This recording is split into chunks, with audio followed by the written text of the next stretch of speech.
네, 성서조감 제8강 여호수아를 다룹니다. 제가 지난주에 비해서 몸 상태는 훨씬 좋은데 목은 아직 좀 많이 회복이 안 됐습니다. 여호수아. 여호수아라는 걸 보면 내용과 목적의 첫 번째 내용이죠. 이스라엘 민족을 인솔하여 요단강을 건너 언약의 땅 가나안에 들어가 그곳 거민을 물리치고 점령한 후에 12지파에게 제비를 뽑게 하여 분배하고 정착한 사실을 기록한 것이다 라고 나와 있어요. 두 지파 반은 요단강 동편에서 다 분배했고, 그렇지만 그렇게 분배했다는 것도 여호수아서에 기록은 되어 있습니다. 크게 여호수아서를 구분하면 1장부터 5장까지가 가나안 땅에 들어간 것이고 6장부터 12장까지가 정복전 전쟁을 벌인 거예요. 13장부터 22장까지는 땅을 분할하고 그 지역에 정착합니다. 모든 민족을 다 처단한 것은 아니었습니다. 대부분의 것을 처단했지만 일부는 남겨놨어요. 그러니까 일부까지 다 처리하기에는 시간이 걸리기 때문에 승기를 잡은 다음에 땅을 빨리 배분합니다. 그리고 나머지 남아있는 부족은 각각의 지파와 혹은 그 이웃 지파와 연합해서 처리해야 되는 문제입니다. 그리고 나머지 이제 24장부터 25장은 여호수아의 마지막 고별사. 나와 우리 집은 여호와께 충성할 테니까 너희들은 어떻게 하겠느냐. 그랬을 때 사람들이 그러니까 자기들도 여호와께 충성한다. 그렇게 다짐하고 끝납니다. 두 번째 보시면 모세 계승자라고 나와 있어요. 여호수아가 모세를 계승했는데 여러 장면을 보면 모세와 닮아 있습니다.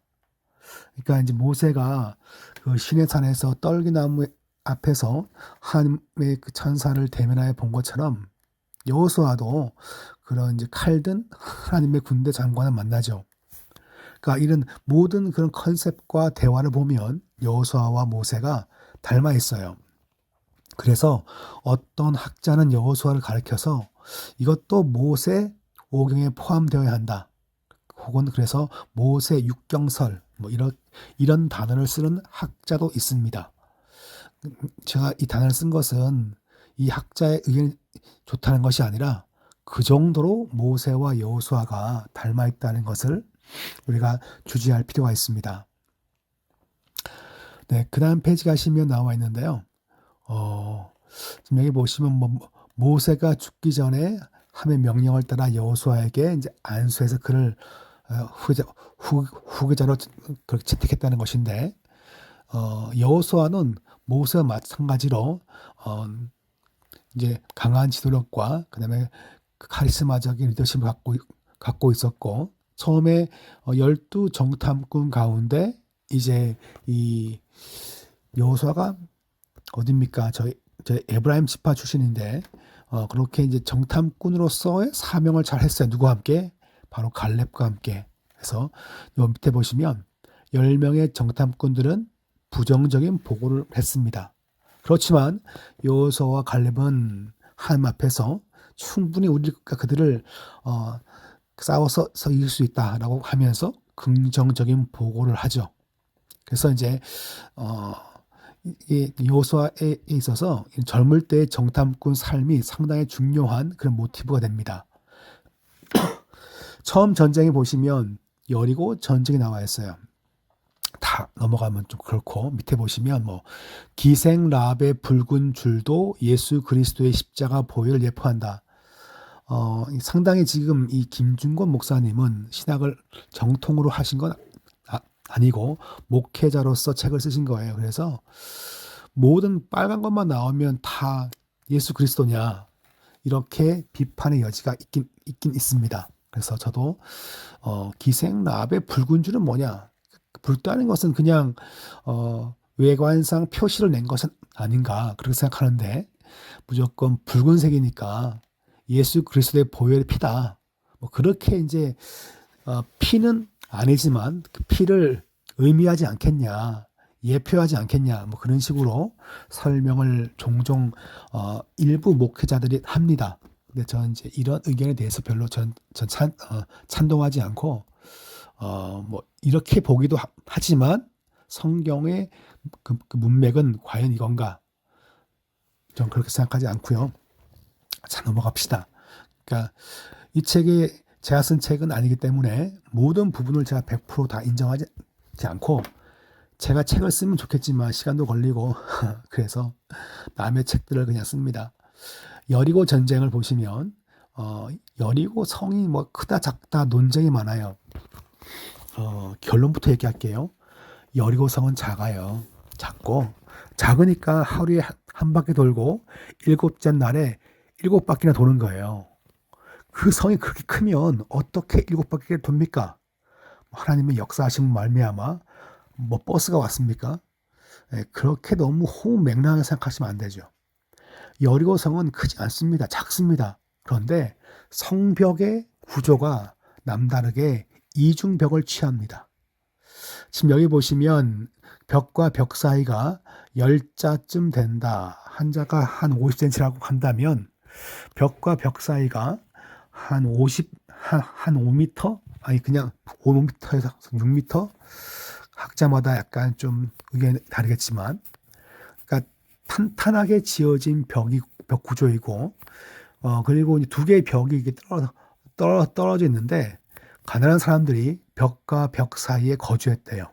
그러니까 기생 랍에 대한 그런 설명을 보면 여호수아서에서 그의 집이 성벽 위에 있다라고 나오거든요.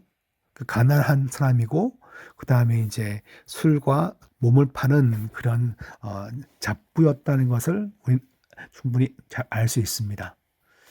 근데 이제 이렇게 탄탄한 구조의 작은 성인데 아무런 어떤 폭력을 가하지 않고 무력을 가하지 않고 스스로 무너져 내는 거죠. 그게 기적인 것입니다.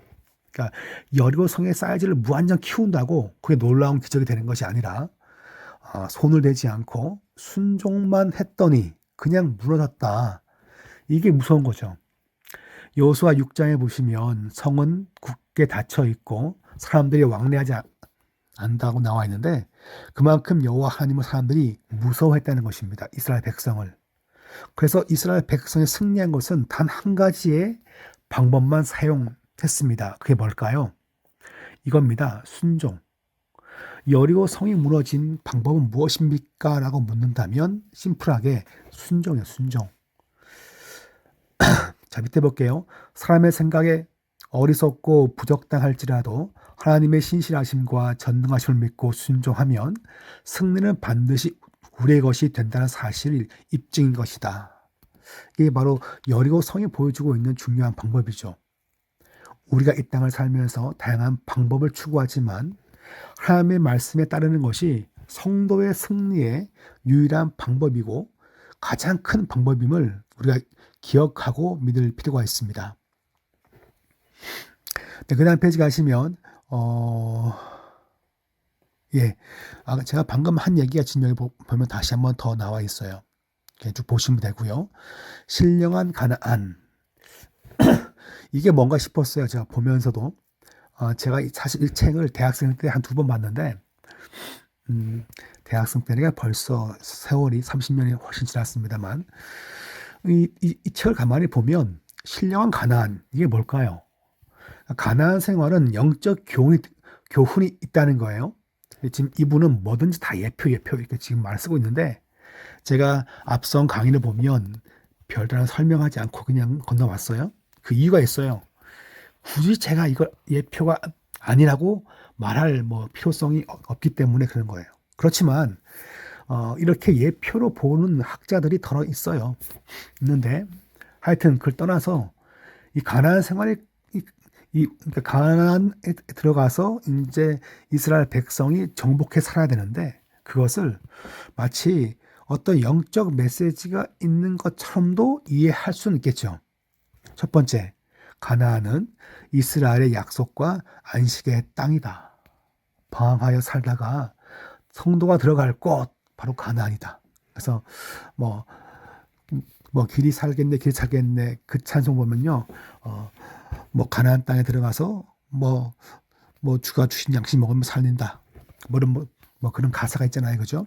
이제 하나님 주시는 약속과 안식의 장소가 할 때 대표적으로 그것을 이제 가나안이라 그렇게 부릅니다. 두 번째, 가나안 땅은 젖과 꿀이 흐르는 풍요한 땅이다. 젖과 꿀이 어떻게 흐를까요, 여러분? 젖과 꿀이 이렇게 물리적으로 흐른다는 것은 그럼 다 뻥이고요. 뻥이라기보다는 문학적 과장법이죠. 즉 뭡니까? 꿀이 흐른다는 것은 꽃이 많이 핀다는 거예요. 꽃이 피니까 꽃들이 그 이제 벌들이 와서 이제 꿀을 만든다는 것이고요. 그 다음에 거기에 많은 풀들이 있기 때문에 소와 양들이 거기서 크는 것입니다. 그러니까 그들이 새끼를 낳으면 뭐가 나옵니까? 젖이 나오죠, 그죠? 그러니까 이 얘기는 목초지로서 너무나 좋은 땅이다. 젖과 꿀이 흐르는 땅, 그걸 얘기하고 있는 거예요. 지금 이분은 말씀하시기를 성령 충만 생활을 상징하는데 성령 충만 받으면 언제나 그 배에서 생수가 솟아나고 말씀의 맛과 꿀이 같이 달게 된다고 나와 있어요. 요 멘트와 어떻게 연결돼야 되냐 모르겠어요. 하여튼 성도의 삶이 풍성하다는 거죠, 그죠? 그것을 누릴 수 있다. 언제요? 여호수아가 주의 말씀을 순종해서 그 땅에 들어갔을 때 그와 같은 결말을 맞이했듯이 이스라엘 백성도 그럴 수 있다. 그러니까 지금 백성도 그럴 수 있다는 거죠. 그래서 지명해 보시면 가나안은 승리의 땅. 마침내 뭡니까? 승리한다. 그리고 가나안은 신앙 생활의 땅. 신앙 생활이라는 것은 그 속에 뭐가 있습니까? 불신앙적인 요소가 많아요. 그래서 거기에서 우리가 주의 말씀 의지하고 성령 충만하면 신앙에서 바로 승리하게 되는 것인데 불신앙적 요소가 있는 그 장소에서도 신앙을 지키며 이길 수 있다. 그것을 보여준다. 이렇게 이제 가나안이란 단어를 가지고 이렇게 이해한 것입니다. 그렇지만 저는 굳이 지금 이 저자가 이렇게 정리했으면 한 7가지까지도 전 약간 정리할 수 있겠다 싶었어요. 이제 5번째 뭐냐면 가나안은 영적 유혹이 많고 훈련과 고난의 장소입니다. 그 부분은 마지막 때 보시면 가나안이 어쩌고 좀 보면 나와 있어요, 그죠? 그런데 실제 가나안에 들어가서 살았을 때 그 이스라엘 백성들이 영적인 고난과 유혹과 훈련이 무척 많았거든요. 그러니까 광야에만 그런 건 아니라는 거예요. 그리고 6번째, 가나안은 완전한 상실의 땅입니다. 뭔가 다 받았지만 불순종이 극에 달하면 그 땅이 이스라엘 백성을 토하여 냅니다. 다 쫓아내는 거예요. 구원받은 여호와 백성처럼 보이지만 엉망으로 살면 다 잃습니다. 다 잃어요. 그거예요, 그 가나안 땅은. 그리고 7번째, 하나님께서 하나님의 놀라운 능력으로 뭡니까? 다 잃은 그 땅에다가 사람을 다시 불러와서 완벽한 승리와 회복을 주는 땅이죠. 그러니까 이것까지 말씀하지 않는다면 여호수아까지의 이 가나안 땅은 그냥 듣기만 좋은 땅이야. 듣기 좋은 땅이죠. 그러니까 말씀을 떠나고 자기 마음대로 살면 20년, 200년, 2000년 동안 뭡니까? 유리방황하다가 돌아올 수도 있습니다. 그러므로 우리는 뭡니까? 승리 주실 때 말씀을 잘 듣고 순종하는 것이 우리가 늘 승리하는 무기가 되는 것입니다. 네, 이렇게 여호수아를 좀 길게 제가 설명하다 보니까 좀 길어졌습니다.